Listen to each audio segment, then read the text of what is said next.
Hello every one. ഇന്ന് നമ്മൾ discuss ചെയ്യാൻ പോകുന്നത് നമ്മുടെ ടെക്സ്റ്റ് ബുക്കിലെ ഏറ്റവും അവസാനത്തെ ചാപ്റ്റർ ആയിട്ടുള്ള റൈറ്റിംഗ് ആൻഡ് സൈബർ സ്പേസ് ആ ഒരു ചാപ്റ്ററാണ്.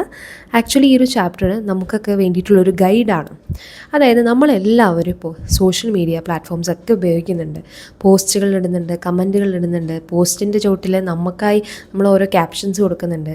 അപ്പോൾ ഇങ്ങനെ ക്യാപ്ഷൻസും പല കാര്യങ്ങളും നമ്മളിങ്ങനെ എല്ലാ ദിവസവും ചെയ്തുകൊണ്ടിരിക്കുന്നുണ്ട്. അപ്പോൾ നമ്മൾ സോഷ്യൽ മീഡിയ പ്ലാറ്റ്ഫോംസിലൂടെയും മാധ്യമങ്ങളിലൂടെയൊക്കെ നമ്മൾ സംസാരിക്കുമ്പോൾ നമ്മൾ എങ്ങനെയാണ് സംസാരിക്കേണ്ടത്?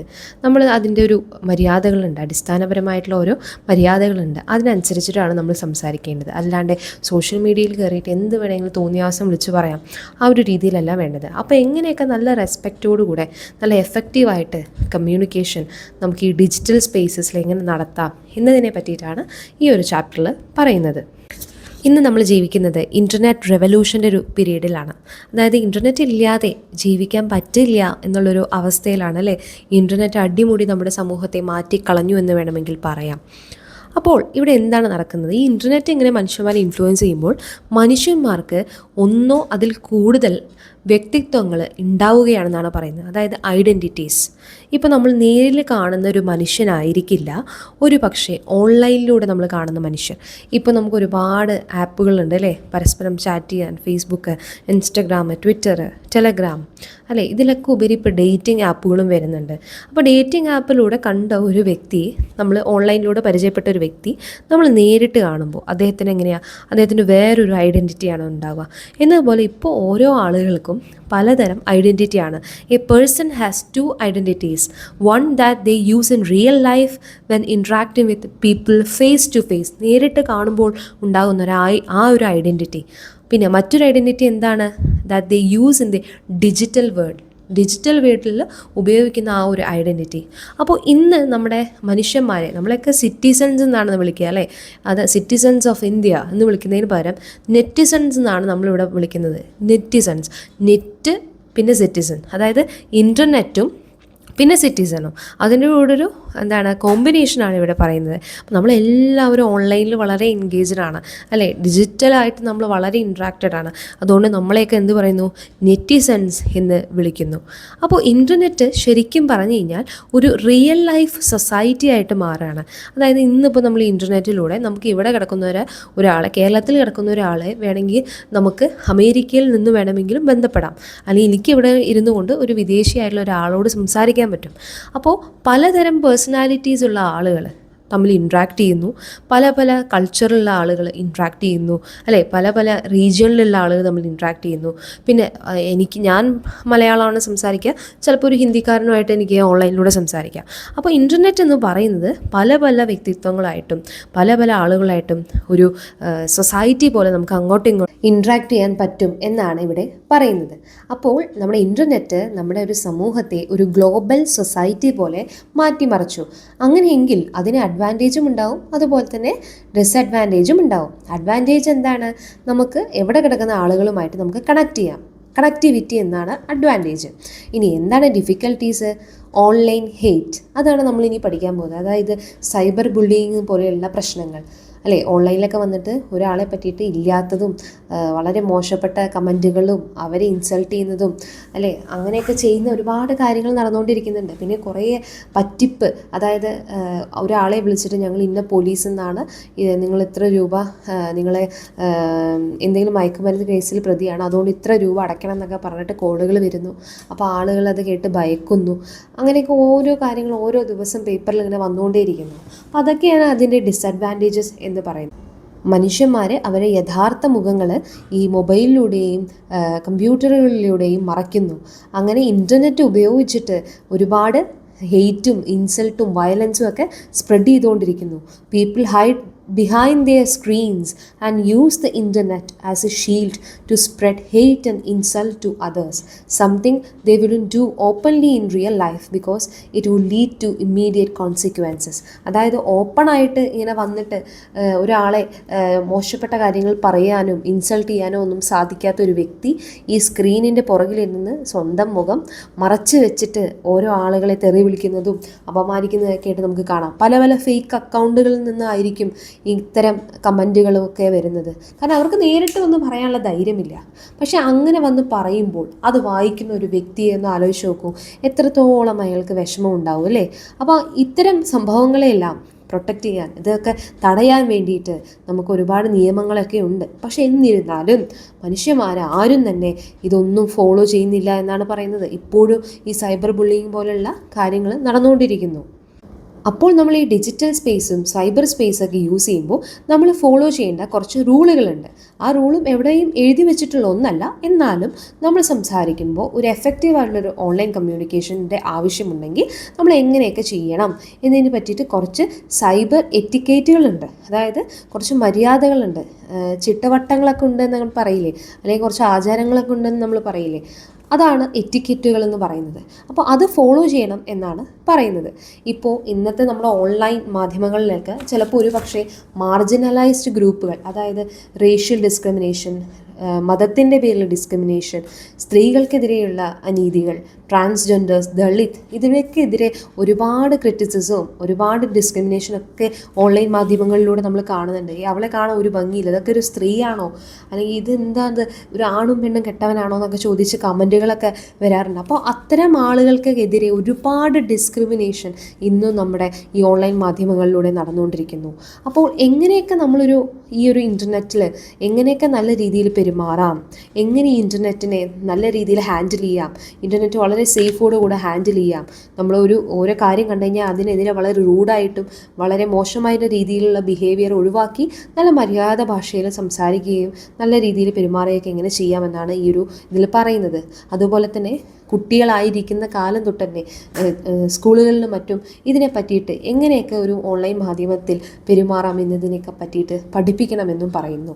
അപ്പോൾ ഇവിടെ അതിനുശേഷം നമുക്ക് ഈ സൈബർ എറ്റിക്കേറ്റുകളെ പറ്റിയിട്ട് പറയുന്നുണ്ട്, കുറച്ച് റൂളുകളെ പറ്റിയിട്ട് പറയുന്നുണ്ട്. അതെന്തൊക്കെയാണെന്ന് നോക്കാം.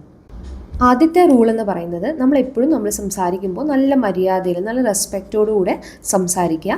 അഗ്രസീവായിട്ടുള്ള ലാംഗ്വേജ് ഒഴിവാക്കുക, അതായത് ചൂടാവുകയും മോശപ്പെട്ട വാക്കുകൾ ഉപയോഗിക്കുന്നതും അതൊക്കെ ഒഴിവാക്കുക. നമ്മളിങ്ങനെ മോശമായി സംസാരിച്ച് കഴിഞ്ഞാൽ അത് മറ്റൊരാളുടെ ഫീലിങ്സിനെ ബാധിക്കുമെന്നുള്ള കാര്യം ഓർക്കുക.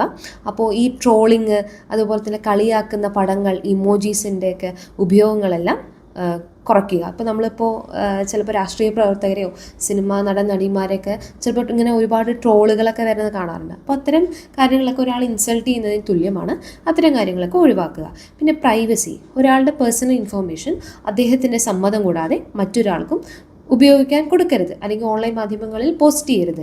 അത് എന്താണ്, ഒരു മിസ്യൂസ് ആണ് അല്ലേ, ദുരുപയോഗം ചെയ്യുന്നതിന് തുല്യമാണ്. അതുപോലെ തന്നെ നിങ്ങൾ എന്തെങ്കിലും ഓൺലൈനിൽ പറയാൻ ഉദ്ദേശിക്കുന്നുണ്ട്, എന്തിനെങ്കിലും കാര്യം ചർച്ച ചെയ്യാൻ ഉദ്ദേശിക്കുന്നുണ്ടെങ്കിൽ അത് വളരെ വ്യക്തമായിട്ടും വളരെ ക്ലിയർ ആയിട്ടും ഓർഗനൈസ് ചെയ്തിട്ടും എഴുതാൻ നോക്കുക. കുറേ ഇമോജീസും കുറേ കാര്യങ്ങളും അതും ഇതൊക്കെ പറയുന്നതിന് പകരം ഇമ്പോർട്ടൻ്റ് ആയിട്ടുള്ള കാര്യങ്ങൾ പറയുക. പിന്നെ അതുപോലെ തന്നെ ഇപ്പോൾ ഒരു കാര്യത്തെ പറ്റിയിട്ട് ചർച്ച ചെയ്യുകയാണെങ്കിൽ നമ്മൾ അതിന് കൊടുക്കുന്ന റെസ്പോൺസ് എന്ന് പറയുന്നുണ്ടല്ലോ, നമ്മളൊരു കാര്യത്തെ ചർച്ച ചെയ്യുമ്പോൾ നമ്മൾ റിപ്ലൈ കൊടുക്കുകയാണെങ്കിൽ ആ ടോപ്പിക്കിനെ പറ്റിയിട്ട് തന്നെ മാക്സിമം സംസാരിക്കാൻ നോക്കുക. അതല്ലാണ്ട് വേറെ പല കാര്യങ്ങളെ പറ്റിയിട്ട് സംസാരിക്കരുത് എന്നാണ് പറയുന്നത്. പിന്നെ അതുപോലെ തന്നെ ബോഡി ഷെയ്മിങ്, അതുപോലെ തന്നെ റേസിസ്റ്റ് റീമാർക്സ്, സെക്സിയസ്റ്റ് ജോക്സ്, ഇതൊക്കെ ഒഴിവാക്കണം. ഒരാളുടെ ബോഡി ഷെയ്മിങ്, അവളൊരു തടിച്ചിയാണ്, അവളിങ്ങനെ വൃത്തികെട്ട ഡ്രസ്സൊക്കെ ഇട്ടിട്ടാണ് നടക്കുന്നത്, ഈ രീതിയിലുള്ള കമൻറ്റുകളൊന്നും യാതൊരു കാരണവശാലും നമ്മളിങ്ങനെ പോസ്റ്റ് ചെയ്യരുത് ഓൺലൈൻ മാധ്യമങ്ങളിൽ. അതുപോലെ തന്നെ ഇന്ന് നമ്മൾ ജീവിക്കുന്നത് ആർട്ടിഫിഷ്യൽ ഇൻ്റലിജൻസിൻ്റെ ഒരു ടൈം പീരീഡിലാണ്. അപ്പോൾ ഒരു പക്ഷേ ഒരുപാട് ഫേക്ക് ന്യൂസുകൾ അല്ലേ, തെറ്റായ പ്രചാരണങ്ങളൊക്കെ ഇങ്ങനെ നടക്കും. അപ്പോൾ ഇതൊന്നും കണ്ടിട്ട് അതൊന്നും ബാക്കി ആർക്കും അയച്ചു കൊടുക്കാൻ നിൽക്കരുത് എന്നാണ് പറയുന്നത്. ആദ്യം അതിൽ പറയുന്ന കാര്യങ്ങളെല്ലാം വ്യക്തമാണോ എന്ന് നമ്മൾ ഉറപ്പുവരുത്തണം. Verify the facts. ആദ്യം അത് ഉറപ്പ് വരുത്തിയിട്ട് വേറെ ന്യൂസിലൊക്കെ ഒന്ന് ചെക്ക് ചെയ്ത് വേറെ എവിടെയൊക്കെ ചെക്ക് ചെയ്തതിന് മാത്രം ബാക്കിയുള്ള ആളുകൾക്ക് അത് അയച്ചു കൊടുക്കുക. പണ്ട് എനിക്കിതുപോലൊരു അബദ്ധം പറ്റിയിട്ടുണ്ട്. അതായത് ഏതോ ഒരു ഫീമെയിൽ സിംഗറാണ്, എനിക്ക് ഓർമ്മയില്ല ആരുടെ പേരാണെന്ന്, ഒരു ന്യൂസ് വന്നു, അവർ ഹോസ്പിറ്റലൈസ്ഡ് ആണ്, അവർ മരിച്ചു എന്ന് പറഞ്ഞിട്ടൊരു ന്യൂസ് വന്നു.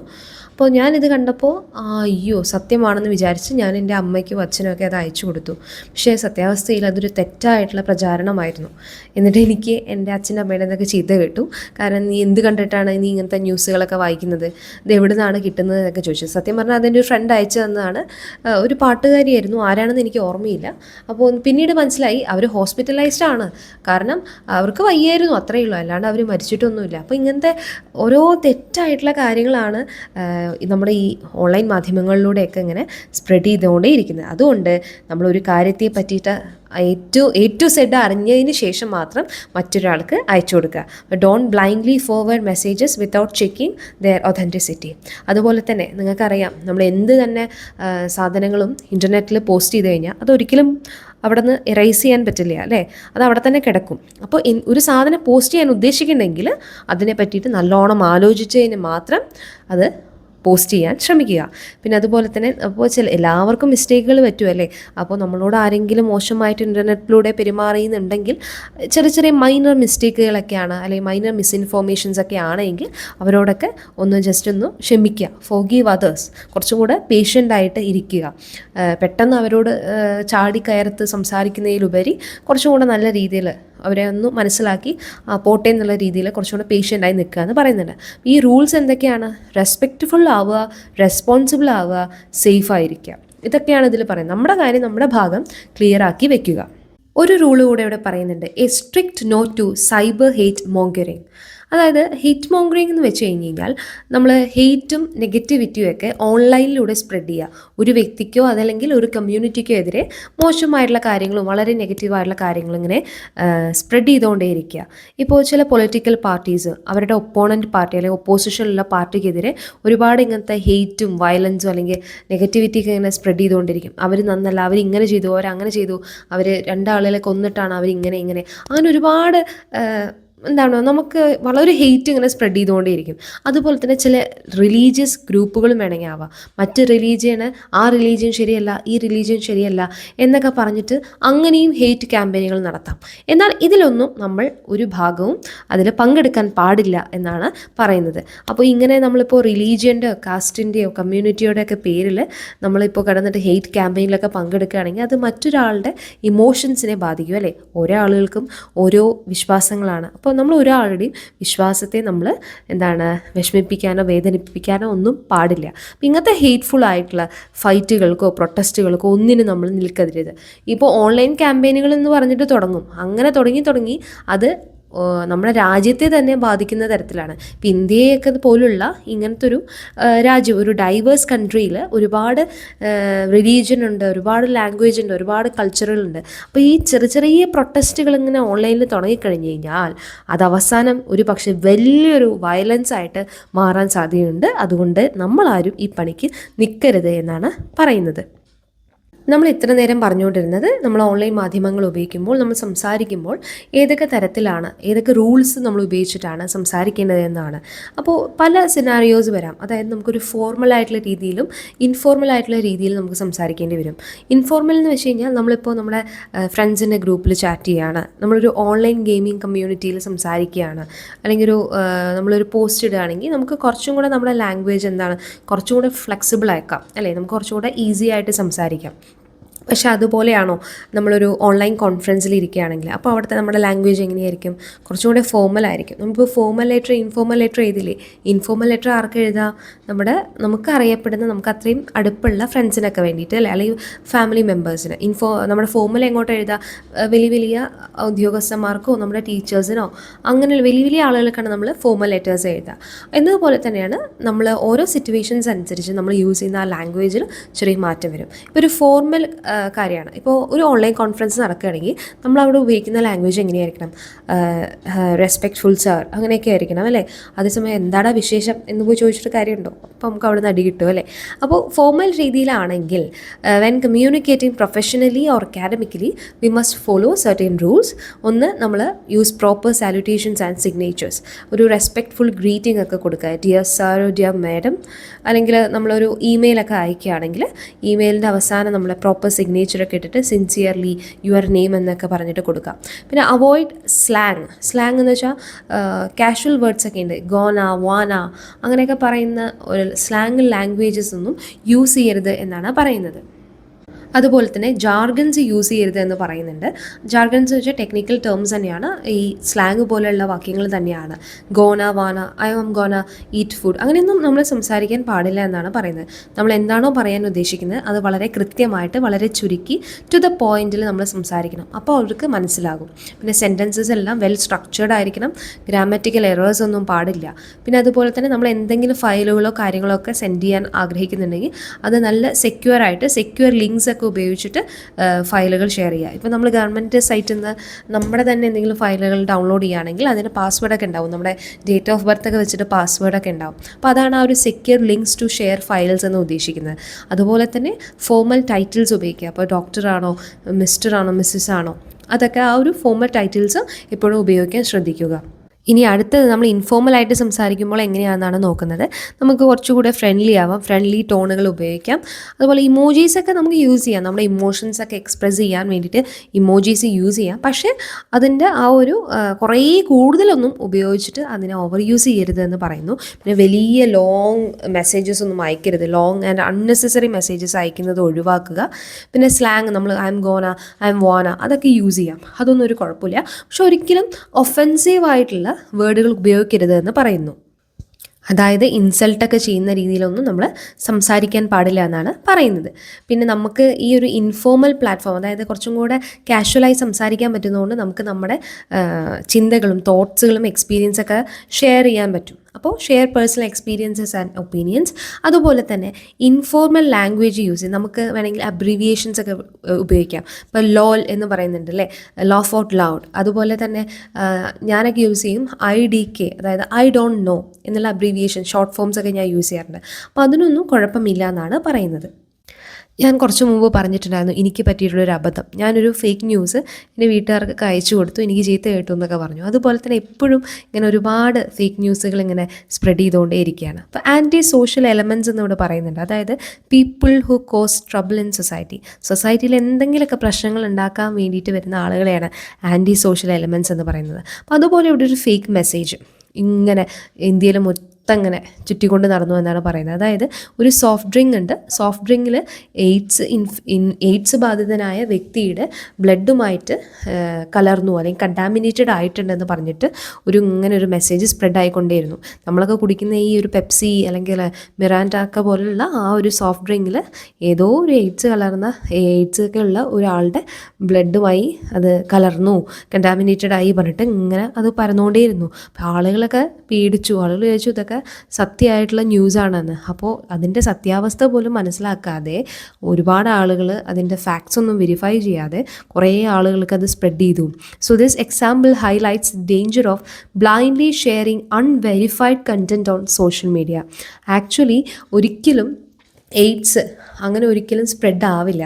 അതൊരു സെക്ഷൽ കോണ്ടാക്റ്റ് വഴി സ്പ്രെഡ് ആവുന്ന ഒരു വൈറസാണ്. പിന്നെ അതുമാത്രമല്ല നമുക്കറിയാം as the virus does not survive outside the human body for long. Human ബോഡിയിലാണ് വൈറസ് കൂടുതലായി സർവൈവ് ചെയ്യുക. ഇനി പുറത്താണ് എങ്കിൽ വേറെ ഒബ്ജക്റ്റുകളിലാണെങ്കിൽ അതൊരിക്കലും സർവൈവ് ചെയ്യില്ല, അത് നശിച്ചു പോകും.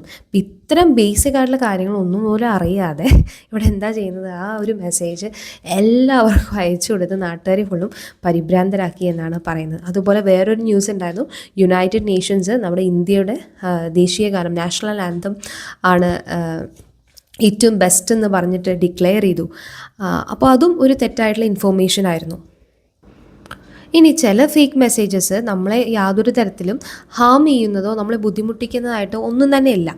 Even though some fake messages seem harmless, they can fill the internet with misinformation making it difficult to find the truth.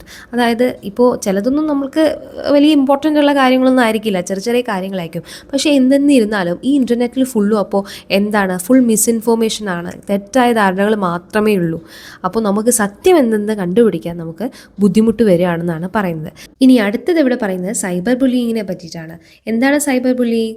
അതൊരു ടൈപ്പ് ഓഫ് ഹരാസ്മെൻ്റ് ആണ്. നമ്മൾ ഈ ഡിജിറ്റൽ പ്ലാറ്റ്ഫോമുകൾ, അതുപോലെ തന്നെ social media, messaging apps, online പ്ലാറ്റ്ഫോമുകളൊക്കെ ഉപയോഗിച്ച് ഒരു വ്യക്തിയോ അല്ലെങ്കിൽ ഒരു കമ്മ്യൂണിറ്റിയെയോ അവരെ പറ്റിയിട്ട് ബോഡി ഷെയ്മിങ് ചെയ്യുകയോ ഇൻസൾട്ട് ചെയ്യുകയോ അവരെ പറ്റിയിട്ട് തെറ്റായ പ്രചാരണങ്ങൾ, സ്പ്രെഡിങ് റൂമേഴ്സൊക്കെ നടത്തുകയോ അവർക്കെതിരെ മോശമായിട്ടുള്ള ലാംഗ്വേജ് ഉപയോഗിക്കുകയോ ഇൻസൾട്ട് ചെയ്യുകയോ ഒക്കെ ചെയ്യുന്നതിനെയാണ് എന്ത് സൈബർ ബുള്ളിങ് എന്ന് പറയുന്നത്. അപ്പോൾ സൈബർ ബുള്ളിങ് ആക്ച്വലി ഒരു ക്രൈമാണ്, ഒരു കുറ്റമാണ്, ഒരു മേജർ ഒഫൻസാണ്. അപ്പോൾ ഗവൺമെൻറ് അതിനെതിരെ ഒരുപാട് നിയമങ്ങളൊക്കെ കൊണ്ടുവന്നിട്ടുണ്ട്. അത്തരം ഇങ്ങനത്തെ തെറ്റായ പ്രചാരണങ്ങളൊക്കെ കൊണ്ടുവരുന്ന ആളുകൾക്കെതിരെ പണിഷ്മെൻറ്റും കൊടുക്കുന്നുണ്ട്. പക്ഷേ ഈ സൈബർ ബുള്ളിങ് ചെയ്യുന്ന ആളുകൾ അവർ എപ്പോഴും അവരുടെ ഒറിജിനൽ ഐ ഡിയിൽ നിന്ന്, അതായത് ഇപ്പോൾ ഞാൻ എൻ്റെ സ്വന്തം ഐ ഡിയിൽ നിന്ന് വന്ന് കയറിയിട്ട് ഒരാളെ പറ്റിയിട്ട് തെറി വിളിക്കുകയോ മോശമായിട്ടുള്ള കാര്യങ്ങളൊന്നും പറയില്ല. കാരണം അപ്പം എന്നെ കണ്ടുപിടിക്കുക എളുപ്പമാവുമല്ലോ. അപ്പോൾ ഒരു ഫേക്ക് ഐഡൻറ്റിറ്റി ഉണ്ടാക്കിയിട്ട് അവരുടെ റിയൽ ഐഡൻറ്റിറ്റിയെ മറച്ചുകൊണ്ട് എല്ലാം അവരൊരു പുതിയ തരത്തിൽ ഓരോ ആളുകളെ വന്നിട്ട് പുതിയൊരു വ്യക്തിത്വമായിട്ട് പുതിയൊരു ഐഡൻറ്റിറ്റി ആയി വന്നിട്ടാണ് അവർ ഓൺലൈനിൽ മീഡിയാസിലെല്ലാം അവർ ഒരാളെ ഇങ്ങനെ സൈബർ ബുള്ളിങ് ചെയ്യുന്നത്. അപ്പോൾ എന്തൊക്കെയാണ് സൈബർ ബുള്ളിങ്ങിലുള്ള ഹാംഫുൾ ആക്ടിവിറ്റീസ്? മേക്കിംഗ് ത്രെറ്റ്സ്, ഒരാളെ ഭീഷണിപ്പെടുത്താം അല്ലേ, spreading hate, stealing money, pretending to be someone else, stalking people online. ഇതൊക്കെ എന്താണ് സൈബർ ബുള്ളിങ്ങിൻ്റെ ഓരോരോ ഹാംഫുൾ ആക്ടിവിറ്റീസ്. ഇപ്പോൾ നമ്മൾ ഫോൺ വിളിക്കുകയാണെങ്കിൽ പോലും ആദ്യം ഈ ടെലികോം ഇന്ത്യയുടെ ഒരു പരസ്യം വരുന്നുണ്ട്. അതായത് ഇങ്ങനത്തെ ഫിനാൻഷ്യൽ ഫ്രോഡുകളും ഇങ്ങനെ പൈസയൊക്കെ തട്ടിപ്പൊക്കെ നടക്കുന്നുണ്ട്, അതുകൊണ്ട് എല്ലാവരും നല്ല ശ്രദ്ധയോടെ ഇരിക്കുക എന്നൊക്കെ പറഞ്ഞിട്ട് ഒരു ഡിസ്ക്ലെയിമർ നമുക്ക് വരുന്നുണ്ട് ഫോണൊക്കെ വിളിക്കുമ്പോൾ. നിങ്ങളെല്ലാവരും കേട്ടിട്ടുണ്ടാവും. അതുപോലെ തന്നെ ഇപ്പോൾ നമ്മുടെ AI ഒക്കെ വന്നതുകൊണ്ട് നമ്മുടെ സൗണ്ട് പോലെ ഒരു സൗണ്ട് ഉണ്ടാക്കിയിട്ട് ഓരോ ആളുകളെ വിളിച്ചിട്ട് പൈസ അയക്കാനൊക്കെ പറഞ്ഞിട്ട് അങ്ങനത്തെ ഓരോ തട്ടിപ്പുകളടക്കം നടക്കുന്നുണ്ട്. അതായത് നമ്മളൊരു ദൂര സ്ഥലത്തേക്ക് പോയി, അപ്പോൾ അത് അവർ മനസ്സിലാക്കിയിട്ടുണ്ടാവും. നമ്മുടെ സൗണ്ട് പോലെ AI സൗണ്ടൊക്കെ റെഡിയാക്കി വെച്ചിട്ട് ഒരു കോൾ വിളിക്കും. അമ്മേ ഞാൻ അവിടെ പോയിട്ട് ആക്സിഡൻ്റ് ആയി എന്നൊക്കെ പറഞ്ഞ് തെറ്റായ കോളൊക്കെ വിളിച്ചിട്ട് അങ്ങനെ വീട്ടുകാരുടെ നിന്നൊക്കെ പൈസ അടിച്ച് മാറ്റുന്ന തരം പ്രവൃത്തികളൊക്കെ നടന്നുകൊണ്ടിരിക്കുന്നുണ്ട്. നമ്മൾ എല്ലാ ദിവസവും കണ്ടുകൊണ്ടിരിക്കുന്നതാണ്. അപ്പോൾ ഇങ്ങനെ സൈബർ ബുള്ളിങ് നേരിട്ട വ്യക്തികൾക്ക് ഇമോഷണലായിട്ടും മെൻ്റലിയും അതുപോലെ തന്നെ ഫിസിക്കലായിട്ടുള്ള ഒരുപാട് സ്ട്രെസ്സ്, ആങ്സൈറ്റി, ഡിപ്രഷൻ ഇതൊക്കെ ഉണ്ടാവാൻ സാധ്യതയുണ്ട്. ഈവൻ സൂയിസൈഡൽ അറ്റംപ്റ്റ്സ് അടക്കം ചെയ്യാൻ സാധ്യതയുണ്ട്. നമ്മൾ ആ കഴിഞ്ഞ ചാപ്റ്ററിലായിട്ടുള്ള വേർഡ്സ് ഹേർട്ടിൽ ഇതിനെ പറ്റിയിട്ടാണ് പറയുന്നത്. അപ്പോൾ ഇന്ത്യയിൽ ഇത്തരം സൈബർ ക്രൈമുകളെ പ്രിവെൻറ്റ് ചെയ്യാനും അതിനെ പണിഷ് ചെയ്യാനും നമുക്ക് 2 ലോസ് അവൈലബിൾ ആണ്. ഒന്ന് information technology act of 2000, then the cyber security and data protection rules of 2011. നമുക്കുള്ള 2 ലോകളാണ്. ജസ്റ്റ് ഒന്ന് നോട്ട് ചെയ്യാം. അടുത്തതായിട്ട് ദ ഹിന്ദു എന്ന് പറഞ്ഞ ന്യൂസ് പേപ്പറിൽ പ്രസിദ്ധീകരിച്ച ഒരു ആർട്ടിക്കിളിനെ പറ്റിയിട്ടാണ് ഇവിടെ പറയുന്നത്. Big techs fail unsafe online spaces for women എന്ന് പറയുന്നതാണ് ആർട്ടിക്കിളിൻ്റെ പേര്. Institute of governance policies and politics ന്യൂഡൽഹിയുടെ ഡയറക്ടറായിട്ടുള്ള മനീഷ് തിവാരിയാണ് ഈ ഒരു ആർട്ടിക്കിൾ എഴുതിയിട്ടുള്ളത്. He expresses his opinion about how big technology companies such as Facebook, Google, Twitter etcetera are failing to provide safe online spaces for women. വുമന് വേണ്ടിയിട്ട്, സ്ത്രീകൾക്ക് വേണ്ടിയിട്ട് അവരുടേതായിട്ടുള്ള ഓരോ ഓൺലൈൻ സ്പേസസ് കൊടുക്കാൻ ഇത്തരം വലിയ ടെക്നോളജിക്കൽ കമ്പനീസിന് പറ്റുന്നില്ല എന്നാണ് പറയുന്നത്. പിന്നെ അദ്ദേഹം പറയുന്നുണ്ട്, ഇപ്പോൾ ഈ സോഷ്യൽ മീഡിയ പ്ലാറ്റ്ഫോംസും വെബ്സൈറ്റ്സും ആപ്പും ഒക്കെ ഒരു ഉത്തരവാദിത്വം ഏറ്റെടുക്കണം. കാരണം ഇങ്ങനത്തെ ഹാംഫുൾ ആയിട്ടുള്ള കണ്ടൻറ്റുകളെല്ലാം ഇങ്ങനെ സ്പ്രെഡ് ചെയ്യുന്നത് അവർ കൂടെ കുറച്ചും കൂടെ അതിൽ റെസ്പോൺസിബിൾ ആയിരിക്കണം. അവരതിനെ പ്രിവെൻറ്റ് ചെയ്യണം എന്നാണ് പറയുന്നത്. ഇപ്പോൾ ഓരോ ദിവസം ടെക്നോളജി ഇങ്ങനെ ഇമ്പ്രൂവ് ആയിക്കൊണ്ടേയിരിക്കുകയാണ്. ഓരോ കമ്പനീസ് അവരുടെ ടെക്നോളജീസ് ഇങ്ങനെ ഒരുപാട് പൈസ ചിലവഴിച്ചിട്ട് ഇങ്ങനെ ഇമ്പ്രൂവ് ചെയ്തുകൊണ്ടേയിരിക്കുകയാണ്. പക്ഷേ എന്നിരുന്നാലും ഈ ഹാംഫുൾ കണ്ടൻറ്റിന് വല്ല മാറ്റങ്ങളുണ്ടോ? ഈ ഹാംഫുൾ കണ്ടൻറ്റിനെ തടയാൻ വേണ്ടിയിട്ട് അവരുടെ ഭാഗത്തുനിന്ന് എന്തെങ്കിലും ഉണ്ടാകുന്നുണ്ടോ എന്നാണ് ഇവിടെ അദ്ദേഹം ചോദിക്കുന്നത്. സോ കുറച്ചുകൂടെ ബെറ്റർ സേഫ്റ്റി ഫീച്ചേഴ്സും and improving how they filter harmful content ഇതൊക്കെ കുറച്ചും കൂടെ കൊണ്ടുവരണം. കുറച്ചും കൂടെ സേഫ്റ്റി ഫീച്ചേഴ്സ് എന്ന് വെച്ചാൽ പ്രൈവസി ഓറിയൻറ്റഡ് ആയിരിക്കണം. ഇങ്ങനത്തെ ഹാംഫുൾ കണ്ടൻറ്റ് എപ്പോൾ പോസ്റ്റ് ചെയ്യുന്നു അപ്പോൾ തന്നെ എന്താണ് അത് ഡിലീറ്റ് ചെയ്യിക്കാൻ എന്തെങ്കിലും ഒരു കണ്ടുപിടുത്തം ചെയ്യണമെന്നാണ് അദ്ദേഹം പറയുന്നത്. അതായത് ഇപ്പോൾ നമ്മൾ ചിലപ്പോൾ എന്തെങ്കിലും പോസ്റ്റ് ചെയ്യുകയാണെങ്കിൽ ഒരു ഹാംഫുൾ കണ്ടൻറ് ആണ് എന്ന് പറഞ്ഞിട്ടൊരു വാർണിംഗ് ലേബലൊക്കെ ചിലപ്പോൾ എഴുതി കാണിക്കാറുണ്ട്. ഇനി അത് മാത്രമല്ല വേണ്ടത്, ഇപ്പോൾ എന്തെങ്കിലും അങ്ങനത്തെ മോശപ്പെട്ട കണ്ടൻറ്റ് വരികയാണെങ്കിൽ ആ സ്പോട്ടിൽ തന്നെ അതിനെ ഡിലീറ്റ് ചെയ്യാൻ പറ്റുന്ന പോലെ, കംപ്ലീറ്റ്ലി ഡിലീറ്റ് ചെയ്യാൻ പറ്റുന്ന പോലെ മാറണം എന്നാണ് പറയുന്നത്. അപ്പോൾ ഇങ്ങനത്തെ സെക്ഷുവലി എക്സ്പ്ലിസിറ്റ് ആയിട്ടുള്ള കണ്ടൻറ്റും പിന്നെ മോശപ്പെട്ട കണ്ടൻറ്റൊക്കെ ആളുകൾ കാണുമ്പോഴും അത് ഷെയർ ചെയ്യുമ്പോഴും അത് ആളുകളെ തന്നെയാണ് ബാധിക്കുന്നത് അല്ലേ. അപ്പോൾ തെറ്റായിട്ടുള്ളതിനെ ഇൻഅപ്രോപ്രിയേറ്റ് എന്ന് പറഞ്ഞിട്ട് അതിനെ അപ്പം തന്നെ ഡിലീറ്റ് ചെയ്യുകയാണ് ചെയ്യേണ്ടത്. The real harm happens when it is widely shared and viewed. അപ്പോൾ ഇത്തരം വൃത്തികെട്ട മോശപ്പെട്ട സാധനങ്ങൾ ഇങ്ങനെ സ്പ്രെഡ് ചെയ്യുമ്പോൾ അത് ഒരുപാട് നമ്മളെ ബാധിക്കും എന്നാണ് പറയുന്നത്. അപ്പോൾ the most worrying issue is that even the owners of the major tech companies sometimes share false information and deep fake videos, making the problem worse. അപ്പോൾ ഈ വലിയ ടെക് കമ്പനീസിൻ്റെ നേതാക്കന്മാർ തന്നെ ചിലപ്പോൾ ഈ ഫോൾസ് ഇൻഫോർമേഷനോ ഇങ്ങനത്തെ തെറ്റായ വീഡിയോസൊക്കെ പ്രചരിക്കുന്നുണ്ട്. അപ്പോൾ ഈ ടെക് കമ്പനീസിൻ്റെ ഓണേഴ്സിന് they have the right to express a political views just like anyone else. However they must also understand their influence over millions of people who may not be able to tell their difference between the real and fake information. അതായത് tech കമ്പനീസിൻ്റെ ഓണേഴ്സിനൊക്കെ അവരുടേതായിട്ടുള്ള political വ്യൂസൊക്കെ express ചെയ്യാൻ അവർക്ക് right ഉണ്ട്. പക്ഷേ ഇതെങ്ങനെ ആളുകളെ influence ചെയ്യുന്നു എന്ന് അവർക്കത് മനസ്സിലാകുന്നില്ല. ചിലപ്പോൾ റിയൽ ഏതാണ് ഫേക്ക് ഏതാണെന്ന് പോലും പലർക്കും മനസ്സിലാകാൻ സാധിക്കാത്തൊരവസ്ഥയാണ് ഇന്നുള്ളത് എന്നും പറയുന്നുണ്ട്. അപ്പോൾ നമ്മൾ യൂസേഴ്സ് നമ്മൾ വളരെ കോഷ്യസ് ആയിരിക്കണം, നമ്മൾ വളരെ കെയർഫുൾ ആയിരിക്കണം. നമ്മൾ നമ്മുടെ പേഴ്സണൽ ഡീറ്റെയിൽസ് കൊടുക്കുമ്പോൾ അത് നമുക്ക് അത്രയും വിശ്വസ്തതയുള്ളവർക്ക് മാത്രം കൊടുക്കുക, ഓൺലൈൻ മാധ്യമങ്ങളിൽ കൊടുക്കാതിരിക്കുക. ചിലപ്പോൾ ഹാക്കിങ്ങോ മിസ്യൂസൊക്കെ ചെയ്യപ്പെടാൻ സാധ്യതയുണ്ട്. പിന്നെ നമ്മുടെ ഇൻസ്റ്റഗ്രാമൊക്കെ തുടങ്ങുകയാണെങ്കിൽ നമുക്ക് അതിൽ പ്രൈവറ്റ് അക്കൗണ്ടൊക്കെ ആക്കാൻ പറ്റും അല്ലേ. അപ്പോൾ നമ്മുടെ പ്രൈവസി സെറ്റിങ്സൊക്കെ നമ്മുടെ സോഷ്യൽ മീഡിയയിൽ അഡ്ജസ്റ്റ് ചെയ്യാൻ നോക്കുക. അങ്ങനെ നമ്മുടെ പേഴ്സണൽ ഡാറ്റയൊക്കെ സ്ട്രേഞ്ചേഴ്സിൽ നിന്നും ഹാക്കേഴ്സിൽ നിന്നൊക്കെ പ്രൊട്ടക്റ്റ് ചെയ്യാൻ നോക്കുക. ഇനിയിപ്പോൾ ആർക്കെങ്കിലും ഇതുപോലെ ഹരാസ്മെൻറ്റോ സൈബർ ബുള്ളിയിങ് ഒക്കെ നടക്കുകയാണെങ്കിൽ അത് പെട്ടെന്ന് തന്നെ നമ്മുടെ ലീഗൽ അതോറിറ്റീസിനോ പോലീസിനോ ഒക്കെ റിപ്പോർട്ട് ചെയ്യുക. ഇനി സൈബർ ബുള്ളിയിങ് നേരിട്ട് ആരെങ്കിലും ഉണ്ടെങ്കിൽ അവരെ നമ്മൾ നല്ലോണം സപ്പോർട്ട് ചെയ്യാൻ നോക്കുക. അവർക്കൊരു പോസിറ്റീവ് എനർജി കൊടുക്കുക. അല്ലാതെ അവരെ ഒറ്റപ്പെടുത്താതെ അവർക്ക് വേണ്ട എന്തെങ്കിലും ബുദ്ധിമുട്ടുണ്ടെങ്കിൽ ട്രീറ്റ്മെൻറ്റോ കൗൺസിലിങ്ങോ ഒക്കെ എടുത്തിട്ട് അവരെ കുറച്ചും കൂടെ സ്ട്രോങ്ങർ ആക്കാൻ നോക്കുക. ഇനി സോഷ്യൽ കമ്പനീസ്, ഈ പറഞ്ഞ ടെക് കമ്പനീസൊക്കെ സോഷ്യൽ മീഡിയ കമ്പനീസ് എന്തൊക്കെയാണ് ഫോളോ ചെയ്യേണ്ടത്? അവർ കുറച്ചും കൂടെ നല്ല രീതിയിൽ കുറച്ചും കൂടെ ക്ലിയർ റൂൾസും റെഗുലേഷൻസൊക്കെ അവർ ഓൺലൈനിൽ സെറ്റ് ചെയ്ത് വെക്കണം. Social media companies must set clear rules on how users should behave online to maintain a respectful and safe digital space. അപ്പോൾ അത് ചിട്ടയായിട്ടുള്ളൊരു നിയമം വെക്കുകയാണെങ്കിൽ ആളുകൾ ഇത്തരത്തിലുള്ള പ്രശ്നങ്ങൾ ഉണ്ടാക്കില്ല എന്നാണ് പറയുന്നത്. അതുപോലെ തന്നെ സെക്യൂരിറ്റി ഫീച്ചേഴ്സ് കുറച്ചും കൂടെ നല്ല സ്ട്രോങ് ആക്കാം. അതായത് ഇപ്പോൾ strong passwords, 2 factor authentication, privacy controls, ഇതൊക്കെ കൊണ്ടുവന്നാൽ കുറച്ചും കൂടെ പ്രശ്നങ്ങളൊക്കെ ഒഴിവാക്കാമെന്നാണ് പറയുന്നത്. അതുപോലെ തന്നെ ഇപ്പോൾ ഫേക്ക് അക്കൗണ്ട്സൊക്കെ ഒരുപാടുണ്ട് അല്ലേ. അങ്ങനത്തെ ഫേക്ക് അക്കൗണ്ട്സിനെല്ലാം കണ്ടുപിടിച്ചിട്ട് അത് അപ്പോൾ തന്നെ റിമൂവ് ചെയ്യുക. അപ്പോൾ റിമൂവ് ചെയ്ത് കഴിഞ്ഞാൽ ആ ഫേക്ക് അക്കൗണ്ടിൽ നിന്ന് പിന്നീട് ഫോൾസ് ഇൻഫോർമേഷൻസോ സ്കാമുകളോ ഒന്നും പിന്നെ നടക്കുകയില്ല എന്ന് പറയുന്നുണ്ട്. ഇനി എപ്പോൾ സൈബർ ബുള്ളിയിങ് നമ്മുടെ ഓൺലൈൻ പ്ലാറ്റ്ഫോമുകൾ കണ്ടാലും അപ്പം തന്നെ റിപ്പോർട്ട് ചെയ്യുക. ഫീഡ്ബാക്കൊക്കെ നമുക്ക് കൊടുക്കാം അല്ലേ. റിപ്പോർട്ട് ചെയ്തിട്ട് ഇത് വയലൻസ് ആണെന്നൊക്കെ പറഞ്ഞിട്ട് റിപ്പോർട്ടൊക്കെ കൊടുക്കാം. അപ്പോൾ you should response immediately. So if users report cyber bullying, abuse or harmful content, social media platforms should respond quickly and take action. അതായത് നമ്മളിപ്പോൾ റിപ്പോർട്ട് ചെയ്യും, നമ്മൾ ഇൻസ്റ്റഗ്രാമിലൊക്കെ നമുക്ക് റിപ്പോർട്ട് ചെയ്യാനുള്ള ഓപ്ഷൻ ഉണ്ട്. അപ്പോൾ റിപ്പോർട്ട് പോയി കഴിഞ്ഞാൽ അതിന് അപ്പം തന്നെ സ്പോട്ടിൽ ഇമ്മീഡിയറ്റ് റെസ്പോൺസ് കിട്ടി അതിന് അപ്പോൾ തന്നെ ആക്ഷൻ എടുക്കണം എന്നാണ് പറയുന്നത്. അപ്പോൾ ഇതാണ് ഈ ഒരു ചാപ്റ്ററിൽ ഡിസ്കസ് ചെയ്യുന്ന മെയിൻ പോയിൻറ്റ്സ്. ഇനി എന്തെങ്കിലും ഡൗട്ട്സോ കാര്യങ്ങളോ ഉണ്ടെങ്കിൽ ഒന്ന് ജസ്റ്റ് കമൻറ്റ് സെക്ഷനിൽ പോസ്റ്റ് ചെയ്താൽ മതി. താങ്ക്